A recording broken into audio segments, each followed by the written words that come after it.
আপনারা কি জানেন, একটি দোয়া আছে যা শুধু পাপ মাফি করে না, বরং জীবন বদলে দিতে পারে।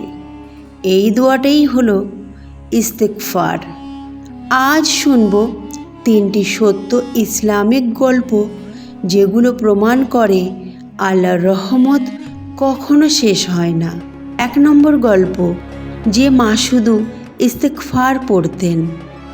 আরবের এক গ্রামে বাস করতেন এক নিরহংকার মা, আমিনা। তিনি গরিব ছিলেন, কিন্তু তার ঈমান ছিল পাহাড়ের মতো দৃঢ়।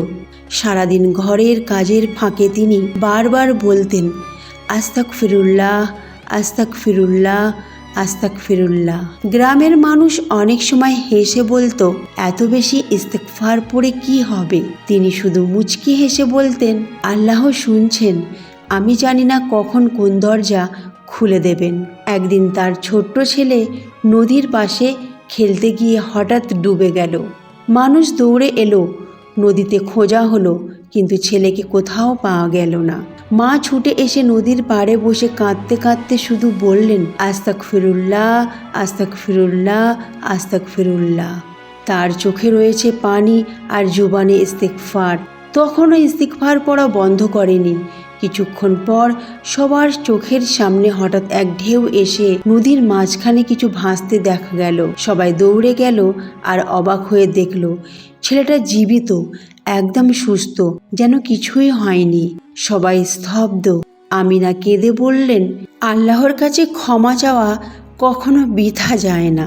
তিনি শুধু পাপ মাফি করেন না, তিনি ফেরত দেন হারানো সুখও।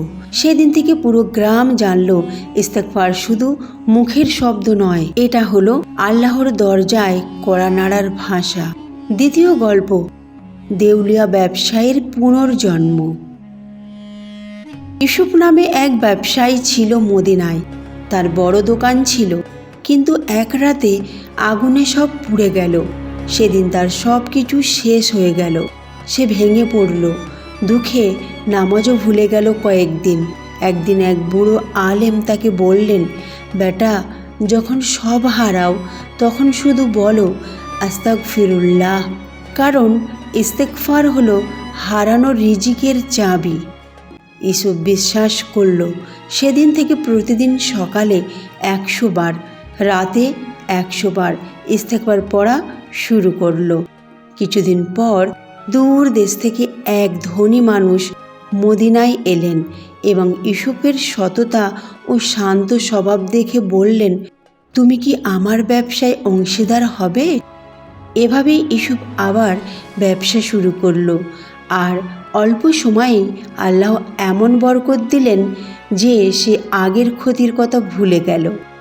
একদিন সে বলল, আগে আমি শুধু পরিশ্রমে ভরসা রাখতাম, এখন বুঝেছি আসল রিজিক আল্লাহর কাছ থেকে আসে, আর ইস্তেগফার সেই দরজা খুলে দেয়। চলুন চলে যাওয়া যাক তৃতীয় গল্পে, নিঃসন্তান নারীর অলৌকিক দোয়া। আয়েশা নামের এক নারী ছিল, বহু বছর ধরে নিঃসন্তান। সে কেঁদে কেঁদে আল্লাহর কাছে দোয়া করত।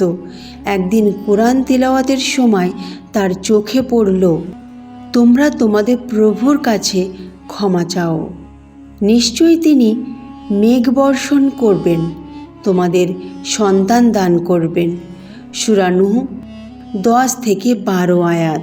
সেদিন থেকে আয়েশা দৃঢ় নিয়ত করল, সে প্রতিদিন অন্তত 500 বার বলবে, আস্তাগফিরুল্লাহ রব্বি মিন কুল্লি জামবিন ওয়া আতুবু ইলাহি। সময় কেটে গেল। 40 দিন পর আল্লাহর কুদরতে সে গর্ভবতী হলো। গ্রামের সবাই অবাক, ডাক্তারও স্তব্ধ। আয়েশা কেঁদে বলল, মানুষ না পারলেও আল্লাহ পারেন। ইস্তেগফার শুধু পাপ মাফি করে না, অলৌকিক সুখও দান করে। প্রিয় দর্শক, এই 3টি গল্পের শিক্ষা একটাই, যে বেশি বেশি ইস্তেগফার করে আল্লাহ তার জন্য এমন দরজা খুলে দেন যেখানে মানুষ কল্পনাও করতে পারে না। আজ থেকেই ঠিক করুন, প্রতিদিন অন্তত 100 বার পাঠ করবেন আস্তাগফিরুল্লাহ রব্বি মিন কুল্লি জাম্বিন ওয়া আতুবু ইলাহি। অর্থ, আমি আমার প্রভু আল্লাহর কাছে সব গুনাহার জন্য ক্ষমা চাই এবং তারই দিকে ফিরে যাই। আসসালামু আলাইকুম ওয়া রাহমাতুল্লাহি ওয়া বারাকাতুহু।